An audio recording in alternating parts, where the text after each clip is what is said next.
Vacas lecheras, los antioxidantes, en el periodo posparto.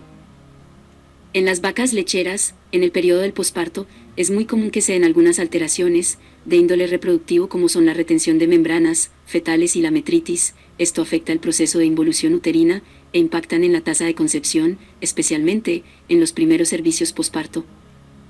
Producciones altas de leche incrementan el metabolismo energético, metabolismo del oxígeno y por lo tal generación de radicales libres, cuando no son removidos, rápidamente alteran procesos fisiológicos y causan daño al organismo de la vaca. Los sistemas bioquímicos presentes en las células y fluidos extracelulares intervienen en la remoción de radicales libres. Estos son denominados antioxidantes. La suministración de vitamina E y selenio en el preparto se utiliza para mitigar los desórdenes reproductivos en el posparto y mejorar la eficiencia reproductiva. También está demostrado que la suplementación de selenio y vitamina D disminuye la incidencia de retención de membranas fetales o metritis.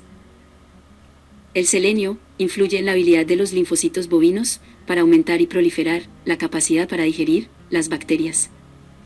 La vitamina D previene la supresión de los neutrófilos y la función de los macrófagos durante el periodo posparto temprano, lo que nos indica una asociación entre los antioxidantes y el sistema inmune, que juega un papel importante en el posparto.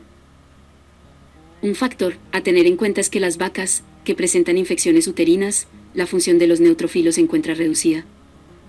En conclusión, es importante la suplementación de antioxidantes en las estrategias de manejo en el periodo de transición para disminuir el riesgo de retención de metritis o retención de membranas fetales.